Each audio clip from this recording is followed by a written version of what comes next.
Amigo y amiga que me escuchas, te damos la bienvenida nuevamente a Púlpito Reformado. Te habla el reverendo Carlos Cruz Moya y te invitamos a que te quedes con nosotros en la próxima hora para que escuches palabra de Dios, la palabra que no se equivoca, la palabra que no vuelve atrás vacía, esa palabra que como espada de dos filos penetra hasta lo más profundo del corazón del hombre y la mujer. Vamos a tener la segunda parte de nuestro programa, El Poder de la Iglesia, el poder y la autoridad de la Iglesia. Así que, amigo y amiga que me escucha, busca tu Biblia, la palabra de Dios. Te invitamos a que busques Mateo, capítulo 18, versículos del 15 al 20. Mateo 18, versículos del 15 al 20. El tema de hoy, la segunda parte del poder y la autoridad de la Iglesia. Dice así: por tanto, si tu hermano peca contra ti, ve y repréndele estando tú y él solos. Si te oyere, has ganado a tu hermano. Mas si no te oyere, toma aún contigo a uno o dos, para que en boca de dos o tres testigos conste toda palabra. Si no los oyere a ellos, dilo a la iglesia. Y si no oyere a la iglesia, tenle por gentil y publicano. De cierto os digo, que todo lo que atéis en la tierra será atado en el cielo, y todo lo que desatéis en la tierra será desatado en el cielo. Otra vez os digo, que si dos de vosotros se pusieren de acuerdo en la tierra acerca de cualquier cosa que pidieren, les será hecho por mi Padre que está en los cielos. Porque donde están dos o tres congregados en mi nombre, allí estoy yo en medio de ellos. Amén. La semana pasada comenzamos este tema muchas veces olvidado, ¿verdad? En las discusiones bíblicas sobre el poder y la autoridad de la Iglesia. Prácticamente ausente, eso no se oye. Sí, prácticamente ausente, muchas veces por las crasas o los crasos errores de Roma en relación al concepto de la autoridad, ¿verdad? Al exhibir una autoridad jerárquica con un personaje llamado el Papa como vicario de Cristo, ¿verdad? Pidiendo una obediencia prácticamente ciega, muchas veces ajena a la autoridad de la Escritura. Y esto ha hecho que muchas personas se vayan al otro extremo, negando lo que la Escritura dice de la autoridad, ¿verdad?, del poder y la autoridad de la Iglesia. Y dimos una introducción muy interesante que fuimos señalando, básicamente bosquejando los temas que íbamos a discutir en estos sábados sobre este tema, valga la redundancia, y nos quedamos viendo la naturaleza de ese poder de la Iglesia. Y habíamos presentado que ese poder, número uno, era un poder espiritual. Así que, en ese sentido, cuando hablamos de un poder espiritual, es que la autoridad de esa iglesia se basa en lo que Dios ha establecido por el Espíritu sobre los oficiales de la iglesia. Y habíamos visto, ¿verdad?, un pasaje que vamos a volver a leer, Hechos 20:28, que cómo se ejerce esa autoridad espiritual sobre el rebaño. Y dice Hechos 20:28.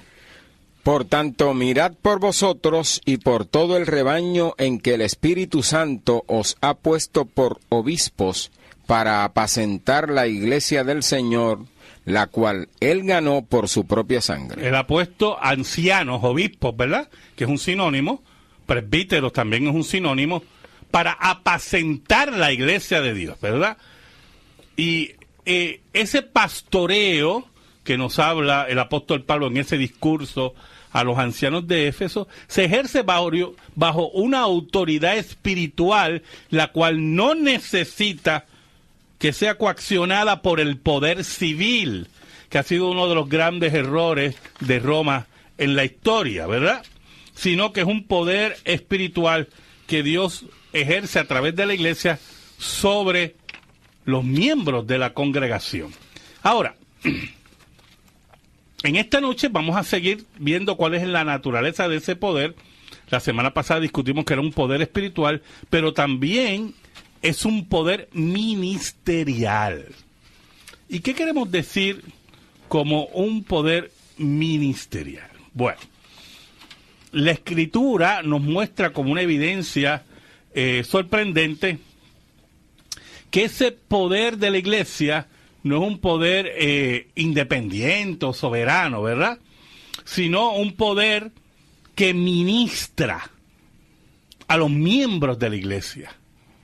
Si buscamos Mateo 20 y leemos los versículos 25 y 26, Mateo 20, 25, 26 y segunda de Corintios 10, del 4 al 5. Vamos a ver primero Mateo 20, del 25 al 26. ¿Cómo dice?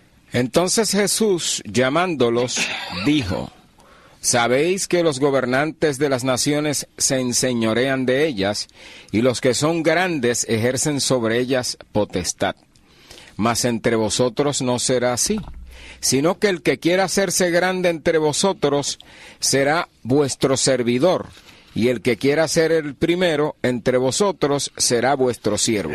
Muy importante esos versículos, porque Cristo primero, en pocas palabras, señala que ese tipo de gobierno jerárquico, ¿verdad?, de alguien sobre otra persona con un poder como soberano, controlando la vida de esas personas, no es lo que indica la Escritura. No es lo que indica la Escritura. Y es lo que ocurre en muchas sectas que controlan la vida, y algunas veces sectas que han controlado la economía de los hogares, sectas que le han quitado hasta el cheque del seguro social a personas, ¿verdad? Se enseñorean sobre ellas, y hay unos engaños, regularmente son económicos o de índole moral, para aplastarlo. No, estamos hablando de un poder ministerial, no de enseñorearse. Segunda de Corintios 10, del 4 al 5, segunda de Corintios 10, del 4 al 5, dice en la siguiente forma: Porque las armas de nuestra milicia no son carnales, sino poderosas en Dios para la destrucción de fortalezas, derribando argumentos y toda altivez que se levanta contra el conocimiento de Dios, y llevando cautivo todo pensamiento a la obediencia a Cristo. Muy bien, por lo tanto, no necesitamos armas carnales para gobernar la iglesia, no necesitamos una coacción física, sino la iglesia ejerce una autoridad ministerial mediante la argumentación, mediante la oración, mediante la predicación de la palabra. Hechos 4 del 29 al 30, Hechos 4 del 29 al 30 y Hechos 20, 24, Hechos 20, 24 nos habla que esa autoridad es derivada, ese poder ministerial es derivado de Cristo y está subordinado a la autoridad de Cristo sobre la iglesia.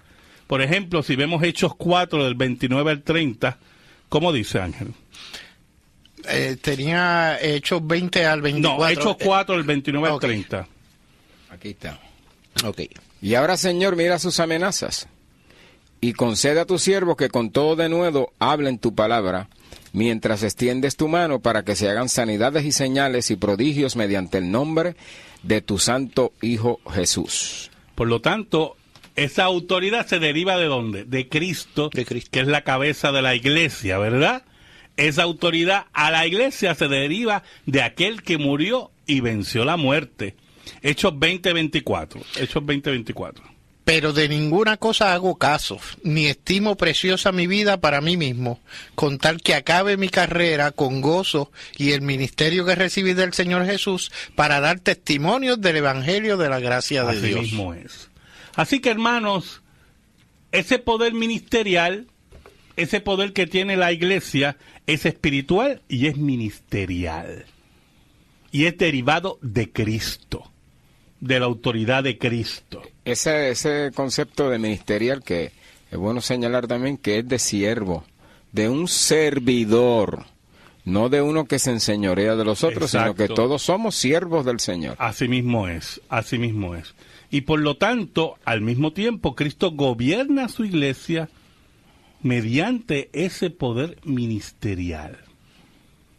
En ningún momento, y esto es muy importante, la iglesia se enseñorea sobre las personas, las enseña, las disciplina, las educa. Pero déjeme aclararle una cosita. También hay miembros de la iglesia que no entienden eso y se quieren enseñorear sobre la gente que Dios ha llamado al ministerio, al ministerio.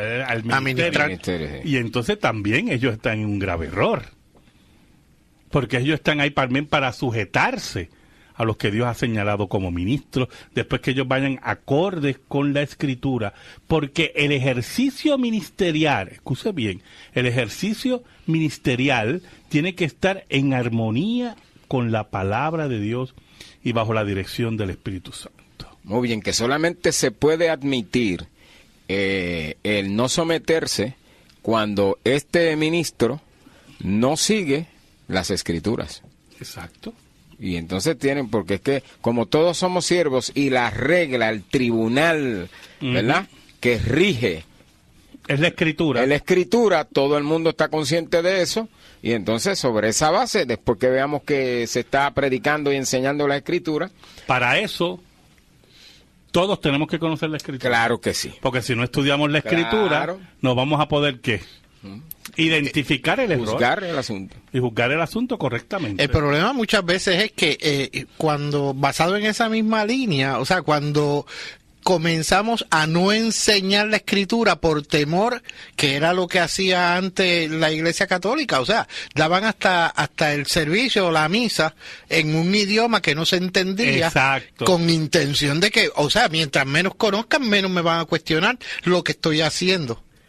Y entonces eso ocurre lamentablemente en muchas iglesias evangélicas, claro, que no enseñamos la verdad como está escrita en la palabra, sino que la tergiversamos o la amarramos a lo que nosotros queremos que la palabra diga. Puntualizando sobre el asunto de que los creyentes deben conocer las Escrituras, se meten en un problema serio porque al ellos no tener conocimiento de ellos, entonces basan en la Escritura.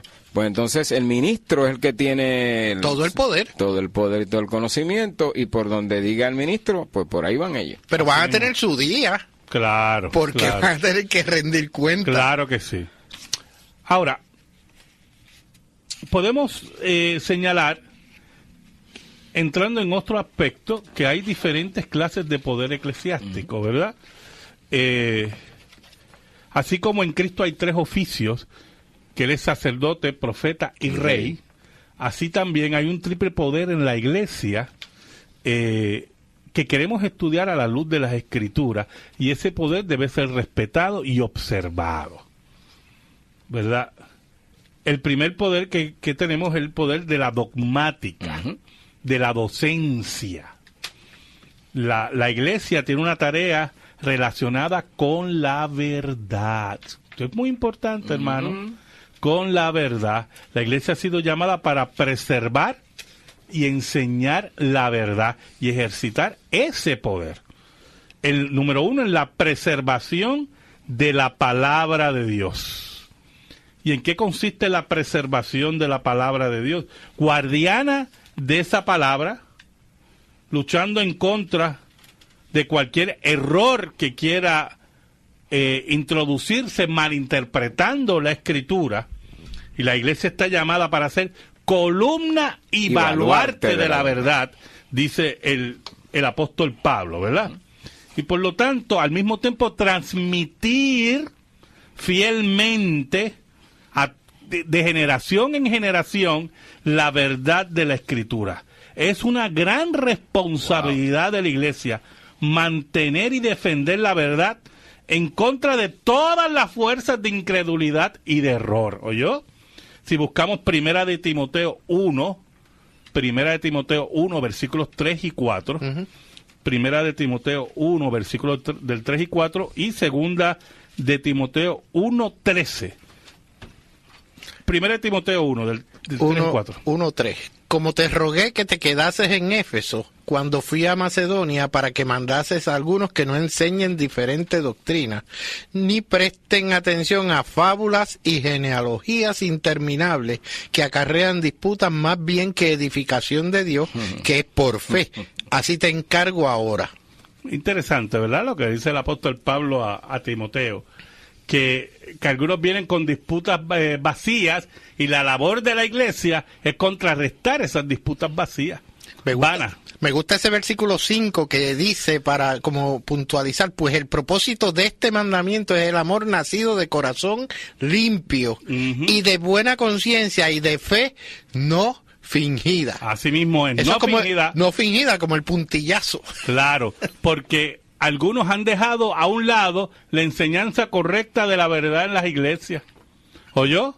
Y todo esto, tremendo circo.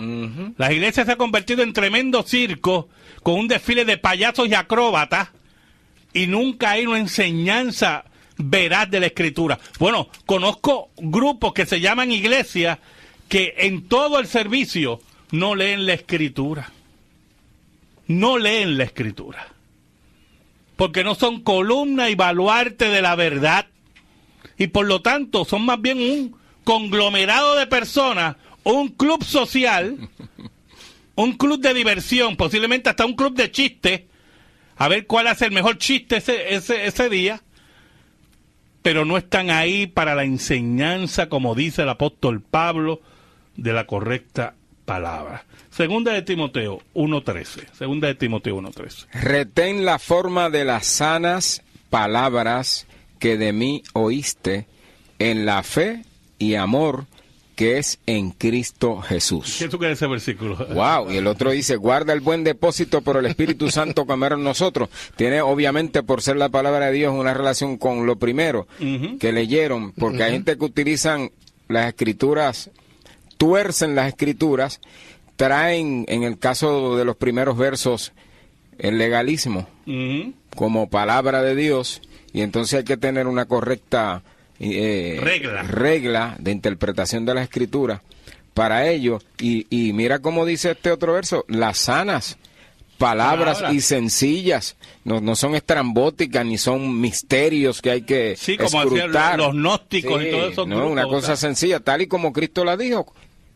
Son las que nosotros y que retengas y que se retenga y que se defienda ese depósito por el Espíritu Santo que mora en nosotros. O sea que cuando hacemos lo contrario estamos fallándole a Dios directa y abiertamente. Así mismo es. Es bueno señalar que la iglesia una manera de decirlo, en un atalaya. Exacto. Un atalaya que como dice Ezequiel. Como dice Ezequiel. Tito capítulo 1 versículos del 9 al 11. Otra palabra de importante para que veamos. Tito, capítulo 1, versículos del 9 al 11. Retenedor de la palabra fiel tal como ha sido enseñada, para que también pueda exhortar con sana enseñanza y convencer a los que contradicen. Porque hay aún muchos contumaces, habladores de vanidades y engañadores, mayormente los de la circuncisión, a los cuales es preciso tapar la boca, que trastornan casas enteras, enseñando por ganancia deshonesta lo que no conviene. Uno de ellos, su propio profeta, dijo, los cretenses siempre mentirosos, malas bestias, glotones ociosos. O sea, una de las grandes responsabilidades de la iglesia es retener las palabras correctas y enseñar las palabras correctas. Por lo tanto, parte del poder eclesiástico está en la enseñanza correcta. Y muchas veces la iglesia no ha tenido en cuenta eso.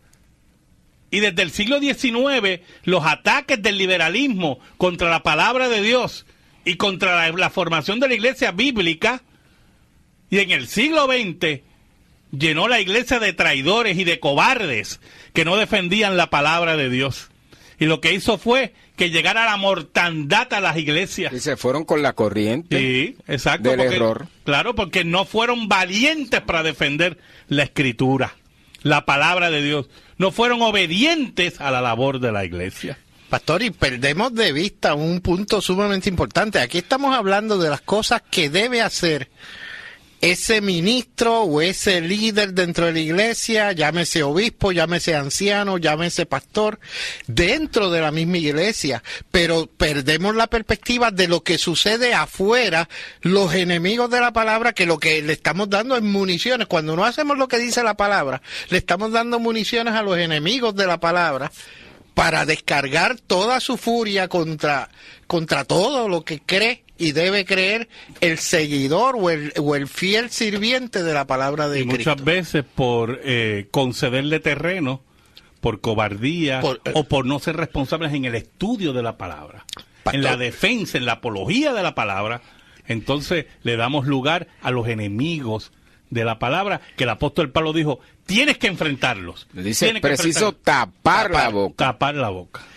Y cuando no hacemos ese tapar la boca a esos que están afuera, estamos creando ídolos allá afuera. Exacto. Que es un peligro aún peor, porque les damos fuerza, les damos toda la fuerza del mundo para que puedan combatirnos a nosotros mismos. Es bueno señalar que en ese verso 11, cuando hay una falsa doctrina, detrás hay necesaria y obligadamente una falsa conducta. Por eso dice que trastornan casas enteras enseñando por ganancia deshonesta. Así mismo es. Lo que no conviene. Porque ellos saben que están enseñando lo que no es. Claro. Ellos lo saben. Bueno, es que yo lo he dicho aquí muchas veces. ¿Cuántos pastores están en los púlpitos hoy? No creen en la resurrección, hermano. No creen que Cristo venció la muerte. No creen en el nacimiento virginal. No creen en los milagros. Y están en los púlpitos hoy y uno se pregunta, ¿por qué son pastores? Hermano, se lo he dicho, por el cheque, por ganancias deshonestas. Eso son ganancias deshonestas. ¿Por qué? Porque usted no cree lo que predica. Y están por el cheque. Y eso es así sencillo. Y le he dicho a los hermanos que me escuchan, vayan donde sus pastores y háganle las preguntas. Para que usted vea. Para que usted vea. Pasamos a la sección de la pregunta religiosa. Tenemos varias preguntas, no vamos a poder contestarlas todas. Vamos a ir poco a poco. Tengo una pregunta aquí de un anónimo de Ponce que pregunta que si la religión es cristianismo, ¿por qué el cristianismo se le llama el esfuerzo del hombre por llegar a Dios? Bueno, el que diga eso es un disparatero. Que el esfuerzo del hombre de llegar a Dios, el cristianismo no. El cristianismo es Dios al hombre. Exactamente. Jesucristo se hizo hombre para buscar a los suyos, a las ovejas perdidas. Así que ese fue el acto de Dios de salvar a su pueblo. Así que todo aquel que diga que el cristianismo se le llama el esfuerzo del hombre por llegar a Dios es un disparate. Parece que él está un evangelio de obra. Parece es que una dama. Sí. Parece que está haciendo una...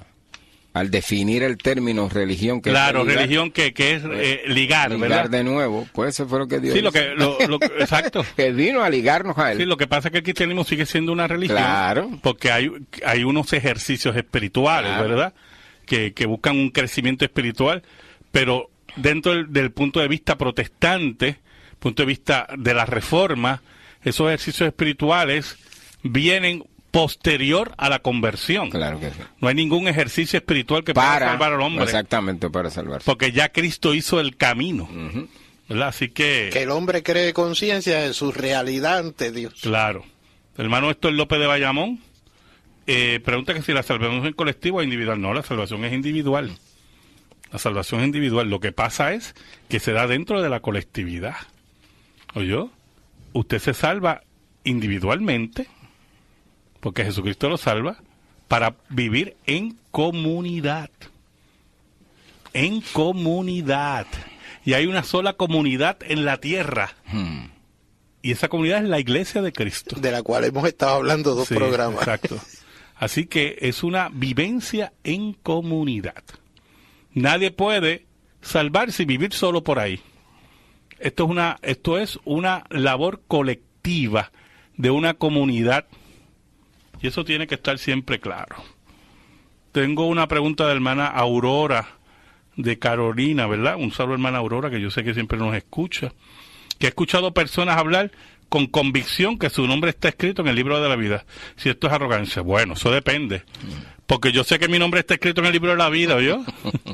Pero lo sé porque los méritos de Cristo, no por mis méritos, sino por los méritos de Cristo y por lo que Cristo hizo por mí en la cruz y porque hizo el Espíritu Santo en mí, que me redargulló, que me renovó y cambió mi naturaleza para yo recibir a Cristo. Por eso yo sé que mi nombre está escrito en el libro de la vida. Y porque desde antes de la fundación del mundo ya Dios había decretado todas estas cosas. Pero si alguien dice que está escrito en el libro de la vida por sus esfuerzos, le tengo una mala noticia. No está escrito. ¿Oyó? Porque nadie se salva por sus obras. Absolutamente nadie. Por más esfuerzo que haga. Exacto. No, y si ella está pensando que el libro, el nombre se va a escribir después que se asegure, se muera y esté en la presencia del Señor. Tampoco es correcto. No, ya es inseguridad de salvación. No, porque la Biblia lo dice, que ya ese libro fue que... La Biblia dice que los nombres que están escritos dice la Escritura que ese libro fue inmolado desde antes de la fundación del mundo. Un saludo a la hermana Tata de Jesús, que es miembro de nuestra iglesia, nos hace unos comentarios sobre la interpretación de Roma, sobre el poder de la iglesia del perdón de pecados, la confesión, la penitencia. Nosotros vamos a discutir todas esas cosas en estos programas, ¿oyó? Porque eso es una de las cosas que queremos aclarar. Es una de las cosas que queremos aclarar. Que hay un concepto del poder de la iglesia que Roma ha vendido, que ha tergiversado lo que dice la Escritura. Y en estos programas vamos a aclarar eso. Ahora, la iglesia también ha sido llamada y se le ha dado el poder para la administración de la palabra y de los sacramentos, ¿verdad? No solo es deber de la iglesia preservar la palabra de Dios, como hemos estado discutiendo aquí, sino también predicarla en el mundo y en las asambleas del pueblo de Dios para la conversión de los pecadores y para la edificación de los santos. Estoy citando a un teólogo reformado, ¿verdad? La iglesia tiene una tarea evangelística o misionera en el mundo. O sea, la iglesia ha sido llamada ¿para qué? Para la enseñanza, pero también para la predicación de la palabra. Por eso Cristo, vestido de ese poder que tenía, le dice a la iglesia: id por tanto y haced discípulos a todas las naciones, bautizándolos en el nombre del Padre y del Hijo y del Espíritu Santo, enseñándoles, mire qué tremendo, mire el poder que Dios le da a la iglesia, enseñándolos que guarden todas las cosas que yo os he mandado. Aleluya. O sea, que eso no es opcional para la iglesia.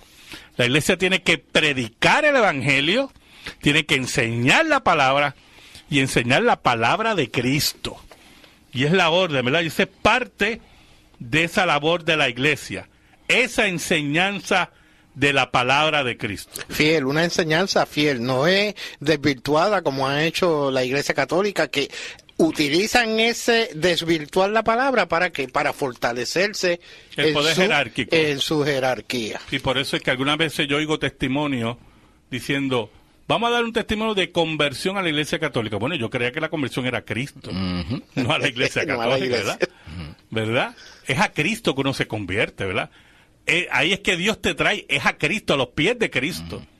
Es que Dios te trae. Porque la Iglesia Católica no puede salvar a nadie, aunque ellos digan que sí, ¿oyó? Por cierto, tampoco la Iglesia Presbiteriana puede salvar a nadie, ¿oyó? Es Cristo, solo Cristo. Pero la Iglesia está llamada a predicar ¿a qué? A Cristo. Y parte, ¿verdad? Como hemos dicho, de las diferentes clases de ese poder de la Iglesia. Primero hemos dicho que era la potestad de la enseñanza y la preservación, y ahora es la ministración de la palabra y los sacramentos. En esta hora, le pido al Señor que Dios bendiga tu vida, que Dios bendiga tu hogar, y que la paz de Cristo, que sobrepuja todo entendimiento, siempre esté sobre ti y los tuyos. Dios te bendiga ricamente.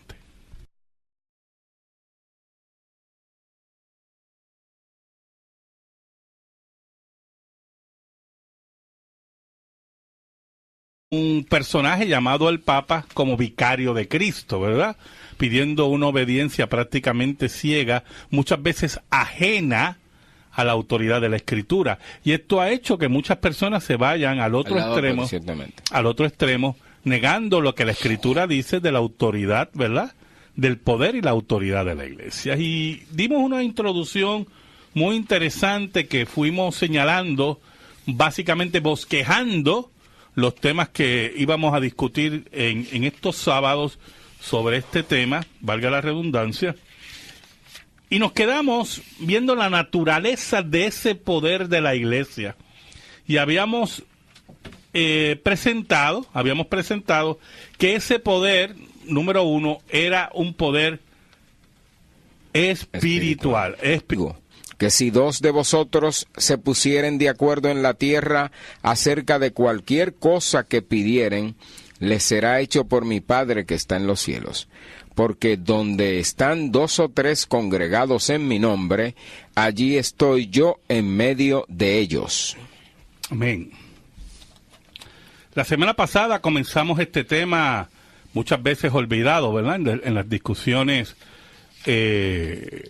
bíblicas, sobre el poder y la autoridad de la Iglesia. Prácticamente ausente, eso no se oye. Sí, prácticamente ausente, muchas veces por las crasas o los crasos errores de Roma en relación al concepto de la autoridad, ¿verdad? Al exhibir una autoridad jerárquica con un... Amigo y amiga que me escuchas, te damos la bienvenida nuevamente a Púlpito Reformado. Te habla el reverendo Carlos Cruz Moya y te invitamos a que te quedes con nosotros en la próxima hora para que escuches palabra de Dios, la palabra que no se equivoca, la palabra que no vuelve atrás vacía, esa palabra que como espada de 2 filos penetra hasta lo más profundo del corazón del hombre y la mujer. Vamos a tener la segunda parte de nuestro programa, El Poder de la Iglesia, el poder y la autoridad de la Iglesia. Así que, amigo y amiga que me escucha, busca tu Biblia, la palabra de Dios. Te invitamos a que busques Mateo, capítulo 18, versículos del 15 al 20. Mateo 18, versículos del 15 al 20. El tema de hoy, la segunda parte del poder y la autoridad de la Iglesia. Dice así: por tanto, si tu hermano peca contra ti, ve y repréndele estando tú y él solos. Si te oyere, has ganado a tu hermano. Mas si no te oyere, toma aún contigo a 1 o 2, para que en boca de 2 o 3 testigos conste toda palabra. Si no los oyere a ellos, dilo a la iglesia. Y si no oyere a la iglesia, tenle por gentil y publicano. De cierto os digo, que todo lo que atéis en la tierra será atado en el cielo, y todo lo que desatéis en la tierra será desatado en el cielo. Otra vez os digo... Espiritual. Así que, en ese sentido, cuando hablamos de un poder espiritual, es que la autoridad de esa iglesia se basa en lo que Dios ha establecido por el Espíritu sobre los oficiales de la iglesia. Y habíamos visto, ¿verdad?, un pasaje que vamos a volver a leer, Hechos 20:28, que cómo se ejerce esa autoridad espiritual sobre el rebaño. Y dice Hechos 20:28. Por tanto, mirad por vosotros y por todo el rebaño en que el Espíritu Santo os ha puesto por obispos para apacentar la iglesia del Señor, la cual él ganó por su propia sangre.